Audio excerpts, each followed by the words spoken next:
আসসালামু আলাইকুম। আমি ইয়াসিন আরাফাত। তো আমি এখন যে জায়গাটাতে আছি সেটা দাপা।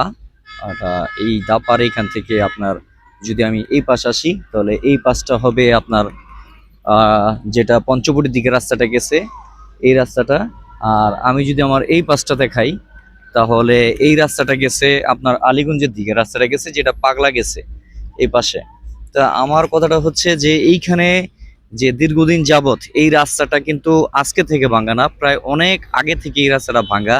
তো এই রাস্তাটার ভিতরে প্রচুর পরিমাণ ডাইনে বামে যারা রাস্তা দখল করে ব্যবসা করতেছেন, তাদের এইখানে এই যে পানি যাওয়ার যে নিষ্কাশন ব্যবস্থাগুলো আছে তা থাকা সত্ত্বেও এখানে পানি যাওয়ার কিন্তু দেখেন আপনার চারপাশে ঢালু অবস্থা, এখানে কিন্তু যাওয়ার অবস্থা আছে, ঠিক আছে।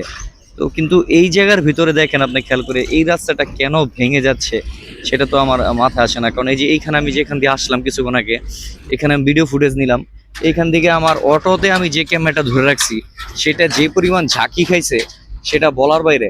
তো এইখান থেকে আমি এখন দাপার রিপোর্টটা করতেছি। তো এইখান থেকে আমি দেখাবো যে আলীগঞ্জ পর্যন্ত যেতে, আলীগঞ্জে যাওয়া অবস্থায় সে পর্যন্ত রাস্তার কি অবস্থা আছে।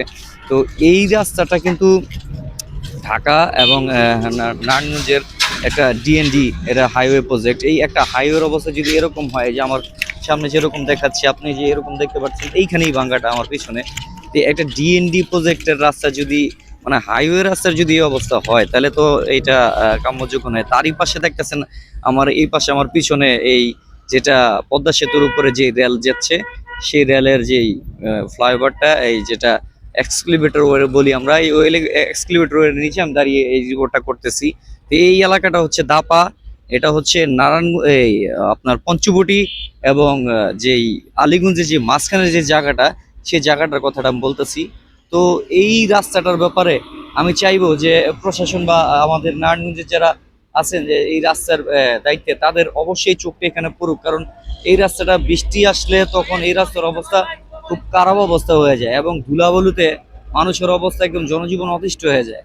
এইখানে কোনো সুস্থ মানুষ চলাচল করার স্বাভাবিক অবস্থা নাই, কিন্তু এলাকার মানুষ চলাফেরা করতেছে, অনেক কষ্টে চলাফেরা করতেছে। অনেকে বলছিল এই রাস্তা নিয়ে একটা রিপোর্ট করতে। আমি নিজেও এই রাস্তা দিয়ে চলাফেরা করি, আমি নিজেও এই রাস্তা দিয়ে অনেক যাওয়া আসা হয়, সেজন্য অবশ্যই এই রাস্তাটা নিয়ে একটা প্রতিবেদন করা আমার দরকার ছিল। তো আমি দেখাবো আপনাদের সামনে যেতে যেতে আরও সামনে আলীগঞ্জের রাস্তাটার অবস্থা কি আছে। এবং আমি এই পাশ দিয়ে যখন দেখালাম এই পাশে কিন্তু আপনার ওই সাইডটাতে আপনার দাপার ওই পাশটাতে কিন্তু আছে আপনার এই ভাঙ্গাচুরা, অত্যাধিক ভাঙ্গাচুরা ওই পাশটাতে। এবং যত সামনে যাবো এই রাস্তাটা একদম পোস্তগোলা পর্যন্ত তত বেশি ভাঙ্গাচুরা এই রাস্তাটা।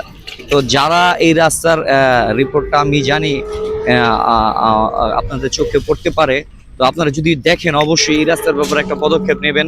কারণ এই রাস্তাটা অনেক মানুষ ব্যবহার করে, এখান দিয়ে অনেক রোগী মানুষ যায়, অনেক অসুস্থ মানুষও যায়, তাদের ঝাঁকি লেগে তাদের অনেক ধরনের অনেক ক্ষতি হতে পারে। তো আমরা চাই যে এইটা যেহেতু একটা হাইওয়ে, এত বড় একটা হাইওয়ে এইভাবে থাকা ঠিক না। তো পঞ্চবটি ঢাকা থেকে নারায়ণগঞ্জ যেই আলীগঞ্জ হয়ে যেই পঞ্চবটি হয়ে যেই রাস্তাটা আছে এই রাস্তাটা আপনার দ্রুত সংস্কার করুন এবং সংস্কারের আওতায় আনুন। তো এইটাই ছিল আজকে আমার রিপোর্ট। তো আপনারা অবশ্যই এই রিপোর্টটা বেশি বেশি শেয়ার করে দিবেন যারা এই রাস্তাটা চলাফেরা করেন। আমরা চাই যেন বাংলাদেশের সব সড়কগুলো সুন্দর এবং স্বচ্ছ হয়। তো ধন্যবাদ সবাইকে। আসসালামু আলাইকুম।